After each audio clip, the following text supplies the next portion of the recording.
Shadow of the Erdtree makes the Ring City, the Old Hunters, and Artorias of the Abyss look like Yoshi's Crafted World. I regularly found myself reaching into my old bag of tricks, only to pull out a note saying skill issue. I took that to heart and got good as best I could. Even my best efforts never could have prepared me for what the bosses had in store. Without further ado, here are the Elden Ring Shadow of the Erdtree bosses ranked from easiest to hardest. Number 11, Metyr, Mother of Fingers. It wouldn't be a Miyazaki classic without an Eldritch Paralysis demon. Birthed from fisting Lovecraft's blender, Finger Mommy is all bark and little bite. Well, mostly. This ranking boils down to a simple truth. Packing a wallop in this DLC is a given. Having the constitution of a wet paper bag is not. As it turns out, balls of flesh are extremely susceptible to stagger and bleed. I may as well have named my dual great stars that. Metyr became a short-lived affair of getting clapped and flipping the bird tenfold in return. It's sloppy work, but successful nonetheless. After watching other kills, I thank my lucky stars I never saw her summon finger creepers. As for her transition explosive waves, I used iframes from the first knockback to avoid the second pulse, a clutch example of making the best out of a bad situation. That skill expression turned into sheer dumb luck for the Metyr copter, which I dodged valiantly by being a mile away in the first place even though I had no idea it was coming. Seeing as this was the only time I saw it, it's more convenient than anything, saving my need to fight toward melee range. Maybe with worse RNG, I wouldn't have hemorrhaged her in one go, but for my initial victory, it was serrated slaughter.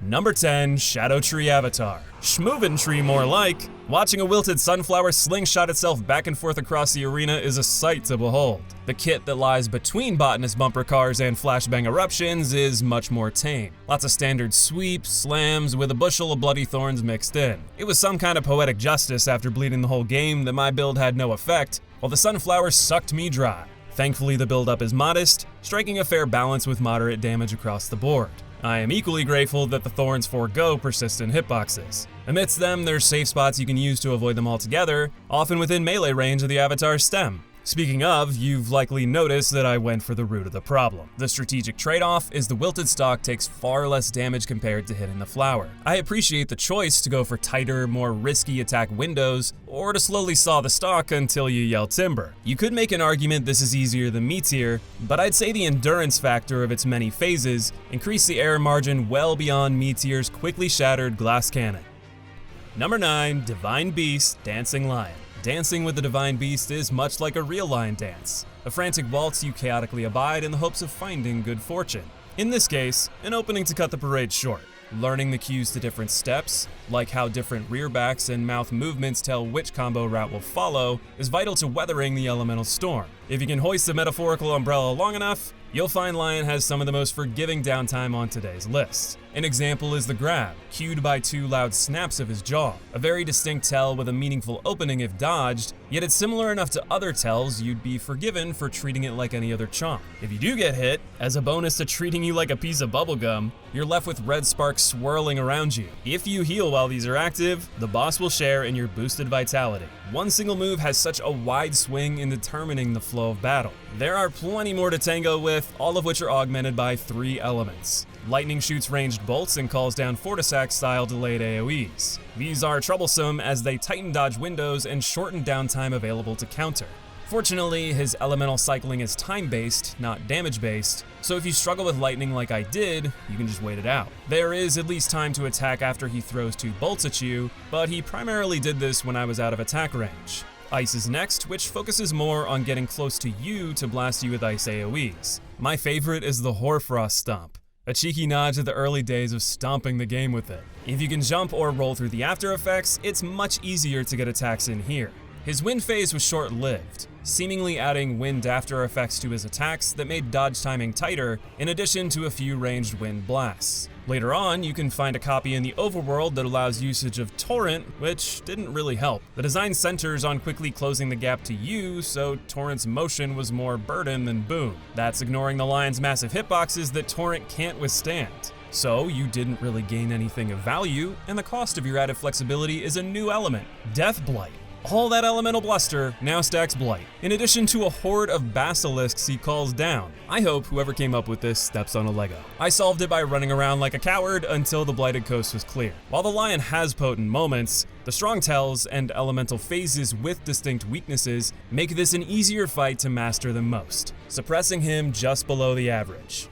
Number 8, Romina Saint of the Bud. Whew, the Saint of relief in my eyes. With so many bosses upping their attack density to frightening levels, Romina's more moderate offensive pace made me feel all warm and fuzzy inside.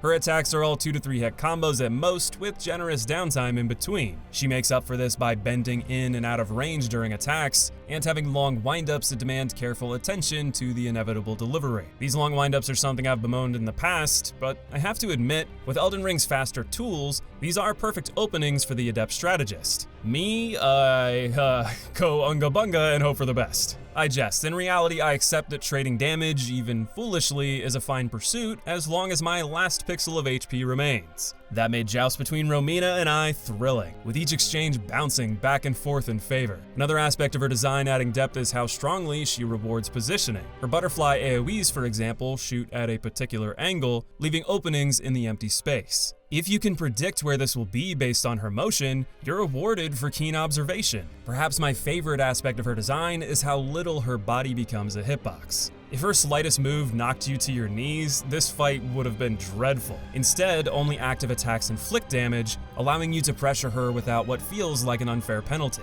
On the spectrum of debuff application, from a snail's pace to injected straight into your veins, her rot applies closer to the snail, making it a fair punishment for consecutive mistakes rather than an oppressive element disregarding performance. Her move pool is more modest, with each being cued quite well by pink flames on her glaive, noticeable sound effects that accompany them, and careful attention to the motion in her legs. To top it all off, her HP and damage felt perfectly balanced for my build, skill, and the level of blessings I was equipped with. All of this praise may be more appropriate for her quality, yet it illustrates how well balanced her design is, making Romina Shadow of the Erdtree's gold standard for average balanced difficulty. Number 7, Midra, Lord of Frenzied Flame. This mad monk has one of my favorite lead-ins of all time. The Abyssal Woods are uncharacteristically and eerily empty. The most notable attractions are invincible caretakers that want to give you the suck.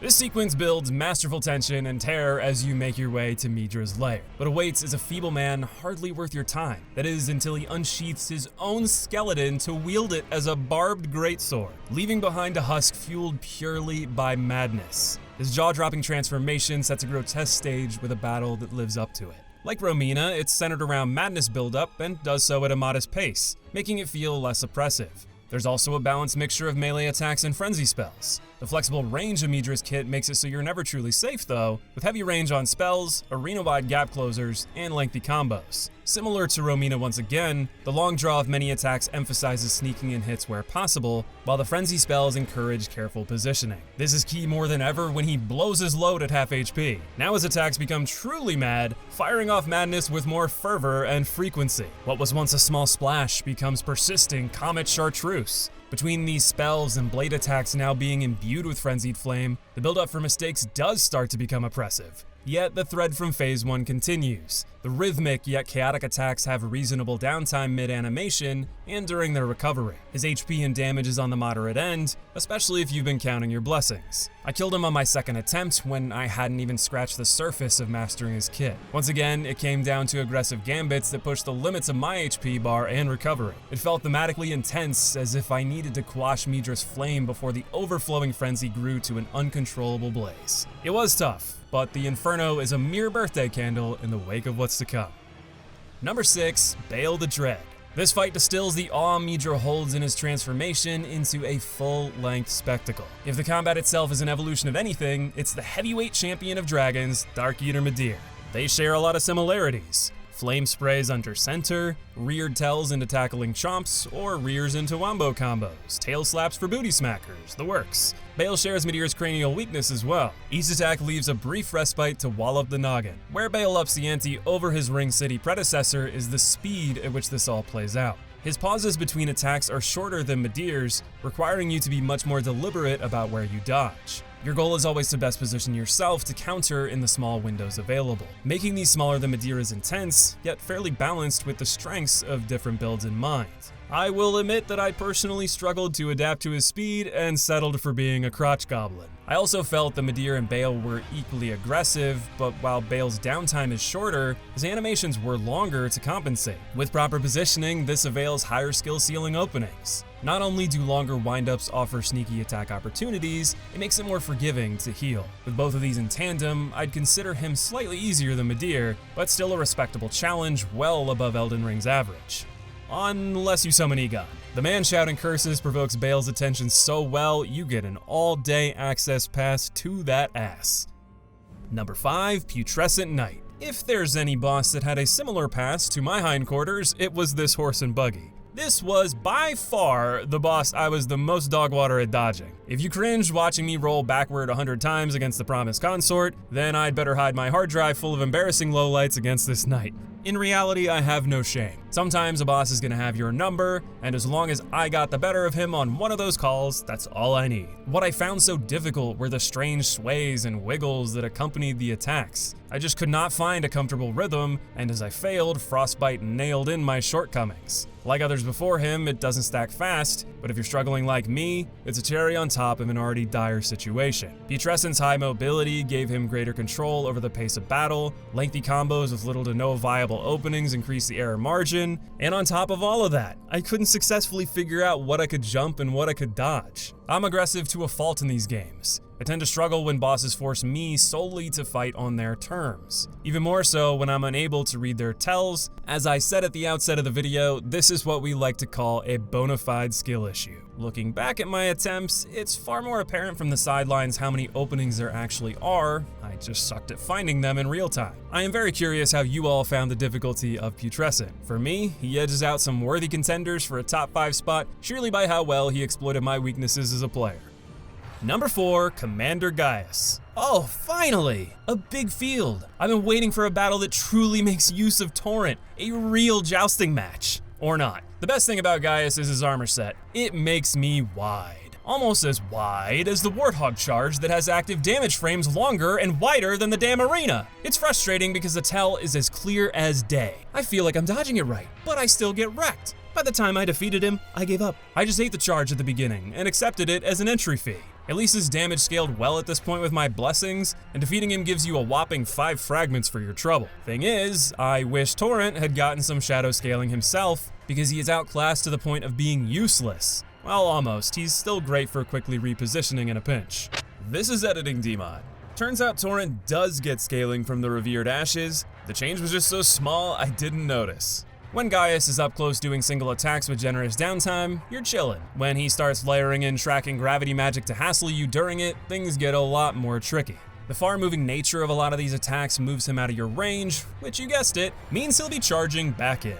I guess I'm at least grateful he closes the gap for me, but at what cost? In his defense, he has a few other gravity-imbued gap closers that have more standard hitboxes. Overall, in contrast to Putrescent, I had no problem reading Gaius like a book. The problem was the book used explosive magic to shrink evasion windows and outright deleted some of them with unruly hitboxes.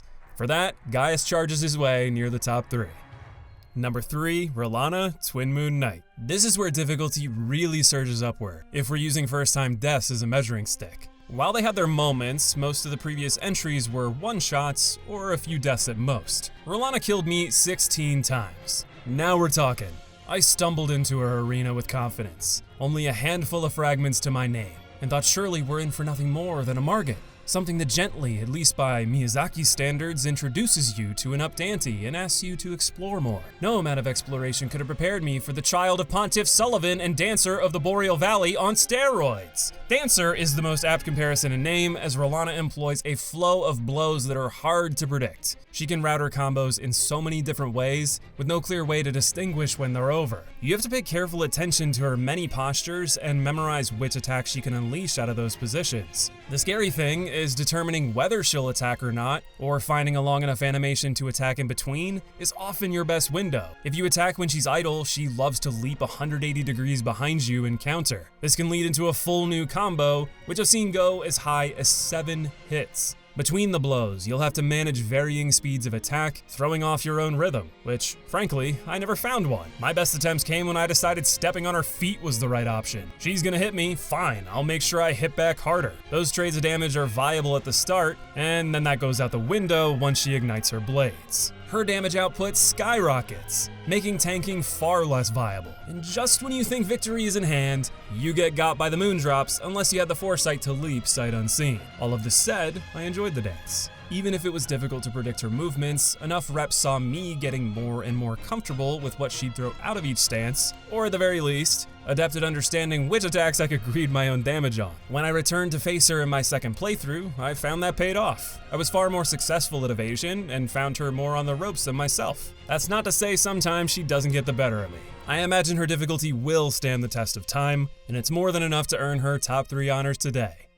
Number 2, Messmer the Impaler. I am beyond well done the amount of times I was embraced by Mesmer's flames. Yet I would argue he's better paced than Rellana. He has shorter overall combos, easier to read tells, and very generous downtime after the majority of his attacks. Why, you ask then, does he make it higher? First, Rellana is less relentless than Mesmer. Bear with me here for a second. When you are in her dual blade Thunderdome, she's a monster. When you aren't, however, other than some homing magic and ranged slices, she's willing to back off and let you regain your composure. Mesmer's only reprieve is during the aforementioned generous downtime. You have to make the most of these windows, whether it be to attack, heal, catch a breath, read the wiki for his moveset in real time, and when you consider fitting all of that, those wide gaps shrink before your eyes. Mesmer's ability to gap close is unparalleled, with many combos revolving around it.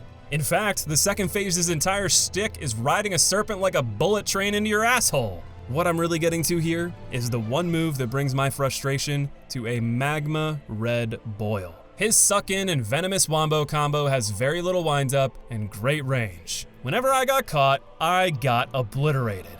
Now hang on, I'm not crying waterfowl here. This move is very possible to defend against. I am just not that guy. I was like a bouncy ball in a serpentine dryer that's only recourse was poor timed panic rolls. Under more normal circumstances, I was decent at evading the snake, until it took a crazy angle that made it feel impossible to dodge. So if you want the answer to why Mesmer ranks this high, once again the answer is skill issue. I frankly wasn't very good at fighting him, and I wonder if reaching the peak of Shadow Keep with 7 blessings had something to do with it. In spite of getting beat down, I never felt like it was unfair. I appreciate how much Mesmer forces you to make the most of consistent openings that must be earned by learning his kit. A move pool that I should add is very intuitive to learn once you catch on to the angles he wields the spear, how he jumps around, and how his flames ignite. The second phase requires you to be more reactionary, but the snake has slow windups that suit that style of play. In my replay, I could tell how much I'd learned from my initial playthrough, dodging much more successfully in the first phase, yet not so easily that he became trivial. No, his difficulty and quality like Rellana will stand the test of time well beyond the first time you snuff out his flames. But let's be real, could anyone carry the torch to the #1 spot other than the consort that was promised? And the hardest boss, in Shadow of the Erdtree to the surprise of absolutely no one, promised consort Redon. Man really turned up in the final hour when no one expected it. I want to know who had Redon being the final boss of the DLC on their bingo card, because I certainly didn't. Though I will say, after working poor Leonard to the bone in life, his divine irony was to become a steed in death. To Mikola, yeah, he's finally here. After all his plotting and scheming and seeming like he had some master plan that was so not like the other gods, he too wanted to bend the masses to his will like everybody else. Well, I'm gonna stop you.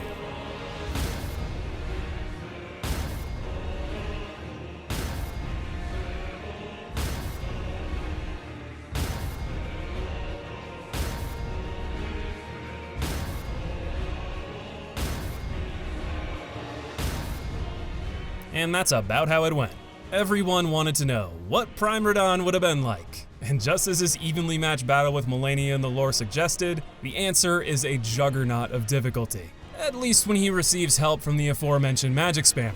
The first phase is demanding, don't get me wrong, but with a handful of attempts, mastering the rhythm and taking the slight openings available becomes a rather consistent dance. It's once Mikola mounts his new steed and reigns the heavens in between every combo that the difficulty shoots to the moon. While I recognize in hindsight from research, commenters telling me, and watching back my own footage, there are viable ways to dodge the majority of these sequences, especially if you move toward the boss. What makes that so difficult to do is the razor-thin error margin, the flashbang effects that obscure your vision from most angles, and the potent damage output for mistakes no matter how many fragments you guzzle down. It wasn't until I figured out a consistent way to meter light damage in Phase 1 for a Phase 2 stun in the opener, stack bleed, then dodge well enough to outlast it. I walked away feeling like I mastered Phase 1, and that I won a numbers game of beneficial attacks and above average execution on my part in Phase 2. If you ask me to fight Redon right now, I'm confident I could kill Phase 1 in my first attempt, but I couldn't tell you whether it'd take me 3 or 30 attempts to beat Phase 2 again. Then again, I felt the same way about Malenia once upon a time. I appreciate that Elden Ring gave us unsuspecting tools to deal with these mountainous challenges, like Bloodhound Step, or Freeze Pots against Waterfowl, or Sleep against the Godskin duo. I've already seen a number of videos claiming to trivialize Redon with certain setups, and I admire those who are willing to experiment against one of the most difficult canvases FromSoft has ever cooked up. I'll be honest, I still can't decide whether Redon is good or not. I have a lot of hangups with the final boss of the DLC being a repeat character, and while I absolutely adore the first phase mechanically, the second veered too close to unfun territory even if I made my own joy by outdoing their Unga Bunga spam with my own until it worked. But regardless of how I feel about his quality, there's not a shred of doubt in my mind he's Shadow of the Erdtree's hardest boss. That is before patch 1.14. This is future DMod. 2 days before the video was released, FromSoft updated Redon with quite a few changes. In spite of that, I'd like my commentary and his rank here to preserve the original difficulty many of us experienced. In the future, I will replay the base game plus DLC for a full boss ranking, and reassess him then. For now, shout out to the only boss in FromSoft history to be nerfed, resurrected, and nerfed again. Clearly you are far too OP for this world, Starscourge. What did you think of the DLC boss difficulty? I'm curious to hear your thoughts in the comments below. I'm off to finish cooking up a new project I'm hoping you'll enjoy. It involves a certain monkey on a journey to the west. Until then, thank you for watching today, and I'll see you in the next video.